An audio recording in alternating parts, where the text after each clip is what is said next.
안녕하세요. 저는 올해 61세 김정희라고 합니다. 남편은 63세이고요.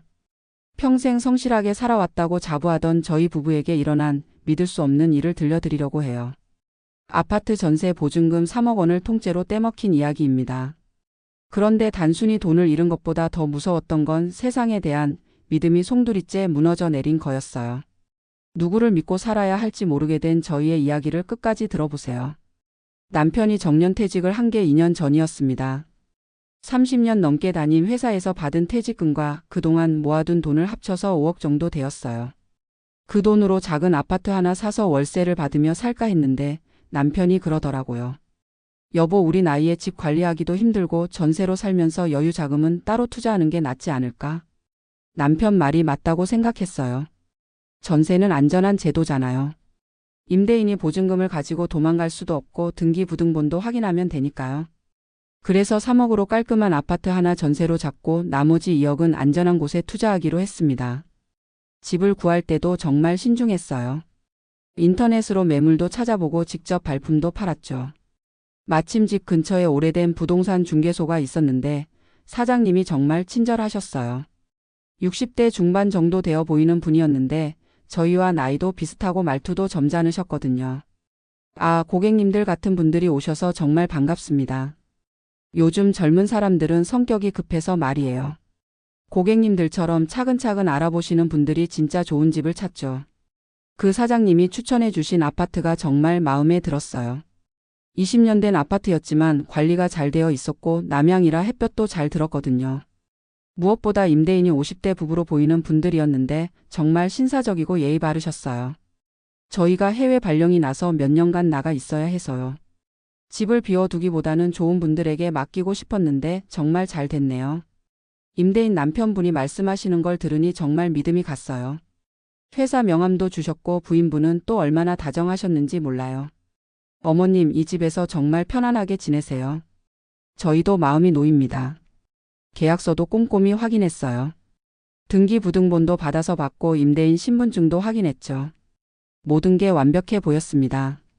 중개업소 사장님도 옆에서 계속 확인해 주시면서 이런 말씀을 하셨어요.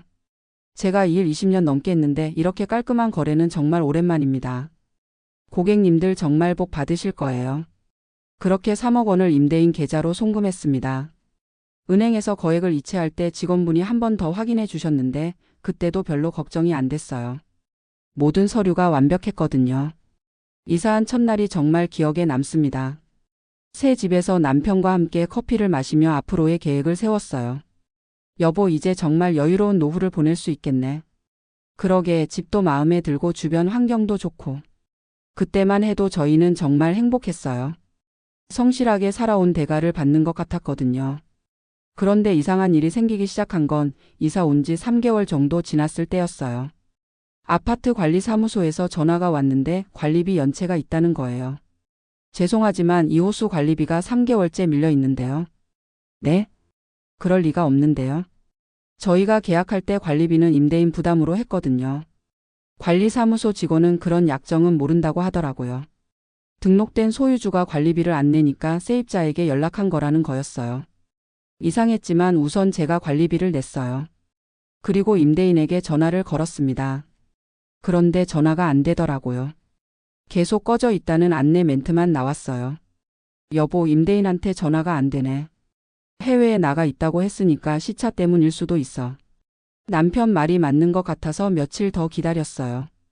그런데 일주일이 지나도 전화가 안 됐습니다. 그제서야 뭔가 이상하다는 생각이 들었어요. 부동산 중개소에 가서 물어봤습니다. 사장님, 혹시 임대인 연락처 다른 거 없나요? 전화가 계속 안 되거든요. 중개소 사장님 표정이 순간 굳더라고요. 그리고는 이런 말씀을 하셨어요. 아, 그게. 저도 연락이 안 되고 있어요. 해외 나가신다고 하시더니 연락이 완전히 끊겼네요. 그때부터 가슴이 뛰기 시작했어요. 뭔가 잘못됐다는 직감이 들었거든요. 남편과 함께 등기부등본을 다시 떼어봤습니다. 그런데 깜짝 놀랄 일이 벌어졌어요. 등기부등본에 근저당이 새로 설정되어 있는 거예요. 그것도 저희 보증금보다 훨씬 많은 금액으로요. 이게 뭐야? 남편이 등기부등본을 들여다보며 중얼거렸어요. 저도 이해가 안 됐습니다. 분명히 계약할 때는 근저당이 없었는데 언제 이런 게 생긴 건지. 더 자세히 알아보니 충격적인 사실을 발견했어요. 근저당 설정일이 저희가 보증금을 입금한 바로 다음 날이었던 거예요. 그러니까 임대인이 저희 돈을 받자마자 집을 담보로 대출을 받은 거였죠. 머리가 하얘졌어요. 이런 일이 가능한 건지 이해가 안 됐거든요. 황급히 변호사 사무실로 달려갔습니다. 변호사님, 이런 경우에 저희 보증금은 안전한 건가요? 변호사가 등기부등본을 보더니 고개를 저었어요. 어려우실 것 같은데요. 근저당 설정 금액이 보증금보다 많으면 경매가 나와도 보증금을 돌려받기 힘들어요. 그 순간 정말 현기증이 났어요. 3억이 날아갈 수도 있다는 얘기잖아요. 남편 얼굴도 새하얗게 질렸고요. 그럼 저희는 어떻게 해야 하나요? 일단 임대인을 찾아서 상황을 확인해 봐야죠. 경찰서에도 신고하시고요. 그날 바로 경찰서에 갔습니다. 사기 신고를 하려고 했는데 경찰관이 이렇게 말하더라고요. 지금으로서는 사기라고 단정하기 어려워요. 임대인이 단순히 연락이 안 되는 것일 수도 있거든요.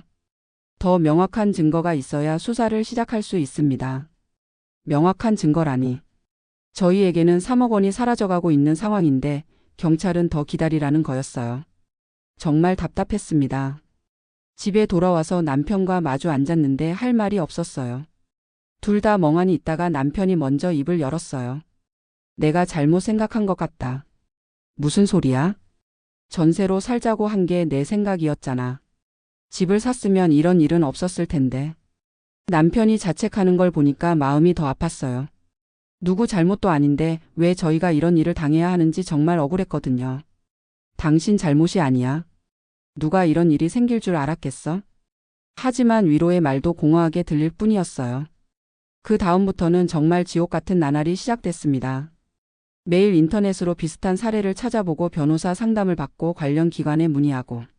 하지만 어디서도 명쾌한 답을 주는 곳이 없었어요. 더 무서운 건 임대인이 완전히 사라졌다는 거였어요. 회사에 문의해보니 그런 직원은 없다고 하더라고요. 명함도 가짜였던 거죠. 신분증도 위조였을 가능성이 높다는 게 경찰 얘기였어요. 그럼 저희는 완전히 속은 거네요. 그런 것 같습니다. 요즘 이런 수법이 많아지고 있어요. 경찰관의 말을 듣는 순간 정말 세상이 무너지는 느낌이었어요. 저희가 평생 모은 돈이 한순간에 날아간 거잖아요. 그런데 더 충격적인 사실을 알게 됐어요. 같은 아파트 다른 호수에도 비슷한 피해자가 있다는 거였어요. 관리사무소 직원이 살짝 알려준 건데 최근에 이사 온 세입자들 중 몇 명이 더 있다는 거예요. 혹시 다른 분들도 저희와 같은 상황인 건가요? 글쎄요, 자세한 건 말씀드리기 어렵지만 직원 말투를 보니 분명히 다른 피해자들이 더 있는 것 같았어요. 저희만 당한 게 아니라는 게 한편으로는 다행이면서도 한편으로는 더 무서웠어요. 이게 계획적인 범죄라는 뜻이잖아요. 그날 밤 남편과 이야기를 나누는데 남편이 갑자기 울더라고요. 63살 남편이 소리 없이 눈물을 흘리는 걸 보니까 가슴이 찢어질 것 같았어요. 여보, 내가 너무 안일했나 봐. 이 나이에 이런 일을 당하다니. 우리 잘못이 아니야. 세상이 이렇게 된 거지. 하지만 저도 속으로는 계속 자책했어요. 왜 좀 더 조심하지 못했을까? 왜 그 사람들을 그렇게 쉽게 믿었을까? 잠도 제대로 못 잤어요. 밤마다 생각이 나서 뒤척이다가 새벽에 깨곤 했거든요. 남편도 마찬가지였어요. 둘이서 침대에 누워 있는데 아무도 잠들지 못하고 천장만 바라보는 날이 계속됐습니다. 식욕도 없어졌어요. 평소에는 식사 시간이 되면 자연스럽게 배가 고팠는데 이 일이 생기고 나서는 먹어야 한다는 생각으로만 밥을 먹었어요. 맛도 없고 삼키기도 힘들었거든요. 더 힘든 건 사람들을 만나는 게 두려워진 거였어요. 평소에 가까이 지내던 이웃들을 마주쳐도 인사하기가 어색했어요. 혹시 저희 사정을 알까봐, 혹시 동정의 눈빛으로 볼까봐. 마트에서 장을 보다가도 갑자기 눈물이 날 것 같아서 서둘러 나온 적이 몇 번 있었어요. 다른 사람들은 평범하게 생활하고 있는데 저희만 이런 일을 당한 것 같아서 정말 억울했거든요. 그렇게 한 달 정도 지났을 때 드디어 경찰에서 연락이 왔어요. 본격적인 수사에 착수한다는 거였어요. 비슷한 피해 신고가 여러 건 접수되어서 조직적 범죄 가능성이 높다는 판단이 섰다는 거였죠. 정말요? 그럼 범인을 잡을 수 있는 건가요? 최선을 다해 보겠습니다. 하지만 이미 해외로 도피했을 가능성도 있어서 경찰관 말을 듣는 순간 또 한 번 절망스러웠어요. 범인을 잡는다고 해도 돈을 돌려받을 수 있을지는 확실하지 않다는 거잖아요. 그 무렵 남편 상태가 정말 심각해졌어요. 평소에 활발하던 사람이 집에만 틀어박혀서 나오려고 하지 않더라고요. TV도 안 보고 책도 안 읽고 그냥 멍하니 앉아만 있는 거예요. 여보, 산책이라도 나가자. 싫어. 사람들 얼굴 보기 싫어. 이런 식으로 대답하는 남편을 보니까 정말 걱정됐어요. 혹시 우울증에 걸린 게 아닐까 하는 생각이 들었거든요. 저도 마찬가지였어요. 아침에 일어나도 하루를 어떻게 보내야 할지 막막했거든요. 평소에는 집안일도 하고 친구들도 만나고 나름대로 바쁘게 살았는데 이 일이 생기고 나서는 아무것도 하기 싫어졌어요. 뉴스를 봐도 전세 사기 소식만 눈에 들어왔어요. 저희와 같은 피해자들이 이렇게 많다는 게 믿어지지 않았어요. 그런데 한편으로는 저희만 당한 게 아니라는 사실이 조금 위로가 되기도 했거든요. 어느 날은 뉴스에서 전세 사기 피해자 모임 얘기가 나오더라고요. 비슷한 처지의 사람들이 모여서 정보도 공유하고 서로 위로도 한다는 내용이었어요. 여보, 우리도 저런 모임에 가볼까? 남편은 처음에 싫다고 했어요. 남들 앞에서 우리 창피한 얘기를 왜 해? 창피한 게 아니야. 우리 잘못이 아니라고 했잖아. 하지만 남편을 설득하는데 시간이 걸렸어요. 자존심도 상했고 다른 사람들을 만나는 것 자체가 부담스러웠거든요. 결국 저 혼자라도 가보기로 했어요. 인터넷으로 찾아보니 시민단체에서 운영하는 전세 사기 피해자 상담소가 있더라고요. 매주 토요일에 피해자 모임도 있다고 했고요. 처음 그곳에 갔을 때의 기분을 잊을 수가 없어요. 작은 사무실에 10명 정도의 사람들이 둘러앉아 있었는데 모두 저희와 비슷한 연령대였어요. 다들 표정이 어두웠고 피곤해 보였죠. 상담사 선생님이 저를 소개해 주셨어요. 새로 오신 분이에요. 편하게 얘기해 주세요. 처음에는 말을 꺼내기가 정말 어려웠어요. 목이 메어서 제대로 소리가 안 나왔거든요. 그런데 다른 분들이 먼저 자신의 이야기를 들려주시더라고요. 저는 4억을 잃었어요. 평생 모은 돈이었는데 저희는 전세가 끝나는 날짜에 맞춰 이사갈 준비를 하고 있었는데 갑자기 연락이 안 되더라고요. 비슷한 이야기들을 들으니까 저만 당한 게 아니라는 걸 실감할 수 있었어요. 그리고 어떤 분들은 저희보다 더 큰 피해를 당한 경우도 있었거든요. 그분들과 이야기를 나누면서 조금씩 마음이 열리는 걸 느꼈어요. 같은 처지에 있는 사람들끼리만 이해할 수 있는 부분이 있더라고요. 처음에는 정말 죽고 싶었어요. 이 나이에 이런 일을 당하다니. 한 할머니가 하신 말이 정말 가슴에 와닿았어요. 저도 그런 생각을 했거든요. 집에 돌아와서 남편에게 모임 얘기를 했어요. 생각보다 괜찮았어. 비슷한 처지의 사람들이 많더라. 그래서 위로가 됐어? 응. 우리만 이런 게 아니라는 걸 알게 됐어. 남편도 조금씩 관심을 보이기 시작했어요. 다음 주에는 같이 가보자고 하더라고요. 두 번째 모임에 남편과 함께 갔을 때 남편도 처음으로 자신의 이야기를 했어요. 저는 이 일 때문에 사람을 믿을 수가 없게 됐어요. 아무나 믿으면 안 된다는 걸 이 나이에 배우게 되네요. 다른 분들도 고개를 끄덕이더라고요. 모두 같은 마음이었던 거죠. 그 모임을 통해서 알게 된 게 많았어요. 법적 대응 방법도 배우고 정부 지원 제도도 알게 됐고요. 무엇보다 혼자가 아니라는 느낌이 가장 큰 도움이 됐어요. 하지만 현실적인 문제는 여전했어요. 3억이 돌아올 가능성은 거의 없어 보였거든요. 경찰 수사도 진행되고 있었지만 범인들은 이미 해외로 도피한 상태였어요. 그럼 저희는 어떻게 살아야 하나요? 상담사 선생님이 현실적인 조언을 해주셨어요. 일단 정부 지원 제도를 최대한 활용하세요. 그리고 가능하면 작은 일이라도 찾아보시고요. 완전한 회복은 어려워도 최소한의 생활은 유지할 수 있을 거예요. 그때부터 남편과 함께 새로운 계획을 세우기 시작했어요. 남은 2억으로는 더 작은 집으로 이사를 가고 둘 다 할 수 있는 일을 찾아보기로 했거든요. 쉽지 않았어요. 60대에 할 수 있는 일이 많지 않더라고요. 그래도 포기할 수는 없었죠. 남편은 아파트 경비 일을 시작했어요. 야간 근무라 힘들었지만 그나마 나이에 상관없이 할 수 있는 일이었거든요. 저는 동네 슈퍼에서 계산 일을 하게 됐고요. 처음에는 정말 힘들었어요. 평생 남의 밑에서 일해본 적이 없었는데 이 나이에 시작하려니까 모든 게 서툴렀거든요. 실수도 많이 했고 젊은 사람들 눈치도 봐야 했고요. 그런데 시간이 지나면서 조금씩 적응이 됐어요. 일을 하다 보니 하루하루가 의미 있게 느껴지더라고요. 물론 예전만큼 여유로운 생활은 못하지만 그래도 뭔가 하고 있다는 느낌이 들었어요. 가장 큰 변화는 사람들에 대한 마음가짐이었어요. 처음에는 정말 누구도 믿을 수 없었거든요. 길에서 마주치는 사람들도 모두 사기꾼처럼 보였어요. 하지만 피해자 모임에서 만난 분들과 계속 만나면서 그리고 새로운 직장에서 좋은 사람들을 만나면서 조금씩 마음이 열리기 시작했어요. 슈퍼 사장님이 정말 좋은 분이었어요. 제 사정을 알고는 이렇게 말씀해 주시더라고요. 힘들게 사시는 거 알아요. 제가 도울 수 있는 건 많지 않지만 여기서만큼은 편하게 지내세요. 이런 말을 들으면 아직도 세상에는 좋은 사람들이 많다는 걸 느꼈어요. 남편도 경비실에서 만난 다른 경비 아저씨들과 친해졌어요. 비슷한 처지의 사람들이 많더라고요. 다들 나름의 사연이 있었지만 서로 의지하면서 지내고 있었어요. 그렇게 1년 정도 지나니까 조금씩 안정이 됐어요. 경제적으로는 여전히 어렵지만 최소한 생활할 수는 있게 됐거든요. 무엇보다 정신적으로 많이 회복됐어요. 물론 아직도 힘들 때가 있어요. 예전 생활을 생각하면 서럽기도 하고 3억이라는 큰 돈을 잃었다는 현실이 받아들여지지 않을 때도 있거든요. 하지만 이제는 원망보다는 수용하는 마음이 더 커졌어요. 완전히 극복했다고는 할 수 없지만 주어진 상황에서 최선을 다하려고 노력하고 있어요. 피해자 모임도 계속 참석하고 있어요.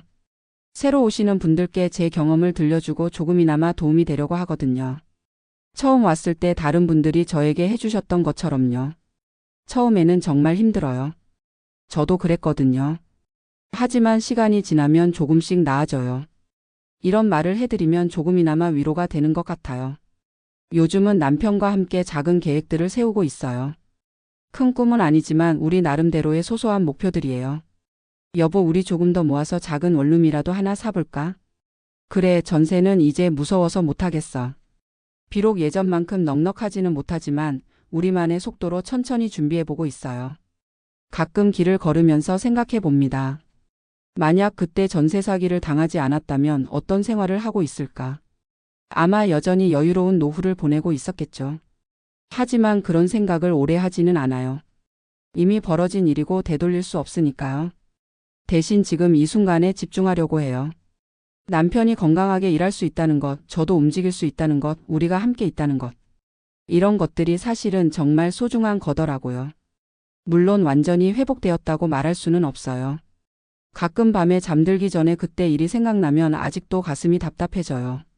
3억이라는 돈이 얼마나 큰 돈인지 우리 같은 서민에게는 정말 큰 돈이었거든요. 하지만 그 돈 때문에 우리 인생이 끝난 건 아니라는 걸 깨달았어요. 힘들지만 살아갈 수 있고 서로 의지하며 버텨낼 수 있다는 걸 알게 됐거든요. 요즘 뉴스를 보면 저희 같은 피해자들이 정말 많아졌어요. 안타깝기도 하고 화가 나기도 해요. 왜 이런 범죄가 계속 일어나는지, 왜 제대로 막지 못하는지. 하지만 동시에 희망도 보여요. 피해자들을 위한 지원제도도 조금씩 생기고 있고 사회적 관심도 높아지고 있거든요. 늦었지만 그래도 변화가 일어나고 있다는 걸 느껴요. 저는 이제 새로운 피해자가 생기지 않았으면 하는 마음이 가장 커요. 그래서 기회가 있을 때마다 제 경험을 나누려고 해요. 주변 사람들에게도 조심하라고 말하고 피해자 모임에서도 계속 활동하고 있어요. 정말 조심하세요. 아무리 완벽해 보여도 한 번 더 확인해 보세요. 이런 말을 할 때마다 그때의 저희가 생각나요. 그때 누군가 이런 말을 해줬다면 좋았을 텐데 하는 아쉬움이 들거든요. 남편도 요즘은 많이 밝아졌어요. 경비실에서 사람들과 이야기하는 걸 좋아하게 됐고 집에서도 예전처럼 TV도 보고 책도 읽어요. 물론 예전만큼은 아니지만 그래도 많이 회복된 모습이에요. 여보, 우리 그래도 잘 버텨냈네. 남편이 가끔 이런 말을 해요. 그럴 때면 정말 다행이라는 생각이 들어요. 힘든 시기를 함께 이겨낸 것 자체가 의미 있는 일이니까요. 이 이야기를 듣고 계신 분들 중에서도 혹시 비슷한 일을 겪고 계신 분이 있을지 모르겠어요. 그런 분들께 꼭 말씀드리고 싶은 게 있어요. 절대 혼자 견디려고 하지 마세요. 저희도 처음에는 창피해서 자존심 때문에 아무에게도 말하지 못했어요. 하지만 혼자서는 정말 견디기 힘들어요. 가족이든 친구든 아니면 저희처럼 피해자 모임이든 누군가와 함께 하세요. 같은 처지에 있는 사람들끼리만 이해할 수 있는 부분이 분명히 있거든요. 그리고 너무 자책하지 마세요. 누구나 당할 수 있는 일이에요. 요즘 사기 수법이 얼마나 정교한지 전문가들도 속을 정도라고 하잖아요. 무엇보다 포기하지 마세요. 처음에는 정말 절망스럽고 앞이 막막할 거예요. 저희도 그랬거든요. 하지만 시간이 지나면 조금씩 길이 보여요. 완전한 회복은 어려울 수도 있어요. 하지만 새로운 시작은 언제든 가능해요. 나이가 많아도 힘들어도 할 수 있는 일들이 있어요. 저희가 지금 하고 있는 일들도 예전에는 상상도 못했던 일들이에요. 하지만 해보니까 나름대로 의미가 있더라고요. 새로운 사람들을 만나고 새로운 경험을 하게 되니까요. 물론 경제적인 어려움은 여전해요. 예전처럼 여유로운 생활은 못하고 있어요. 하지만 그래도 살아갈 수 있다는 걸 깨달았어요. 돈이 전부가 아니라는 것도 알게 됐고요. 건강하고 서로 의지할 사람이 있고 하루하루 의미 있게 보낼 수 있다면 그것만으로도 감사한 일이더라고요. 이런 말을 하면 너무 교훈적으로 들릴 수도 있을 것 같아요. 하지만 정말 진심이에요. 힘든 시간을 겪고 나서 깨달은 솔직한 마음이거든요. 요즘은 미래에 대한 계획도 조금씩 세우고 있어요. 크지 않은 계획들이지만 우리만의 소소한 목표들이에요. 건강을 잘 챙겨서 더 오래 일할 수 있도록 하는 것, 작은 돈이라도 모아서 안전한 곳에 보금자리를 마련하는 것, 피해자 모임 활동을 통해 다른 분들에게 도움이 되는 것. 이런 것들이 지금 저희의 목표예요. 그리고 언젠가는 그 사기꾼들이 잡혔으면 좋겠어요.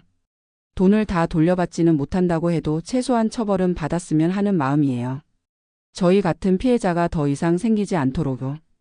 마지막으로 하고 싶은 말이 있어요. 세상에는 나쁜 사람들도 있지만 좋은 사람들이 더 많다는 걸 믿어주세요. 저희도 처음에는 모든 사람이 의심스러웠어요. 하지만 시간이 지나면서 정말 좋은 분들을 많이 만났거든요. 피해자 모임에서 만난 분들, 새로운 직장에서 만난 사람들, 그리고 저희를 도와주신 많은 분들. 이런 분들이 있어서 다시 살아갈 힘을 얻을 수 있었어요. 지금도 쉽지 않은 하루하루를 보내고 있지만 그래도 희망은 있다고 생각해요. 완전히 예전으로 돌아갈 수는 없겠지만 새로운 방식으로 의미 있는 삶을 살 수 있을 거라고 믿어요. 오늘 제 이야기를 끝까지 들어주셔서 정말 고맙습니다. 혹시 비슷한 상황에 계신 분들이 있다면 절대 포기하지 마시고 도움을 요청하세요. 그리고 아직 피해를 당하지 않으신 분들은 정말 조심하세요.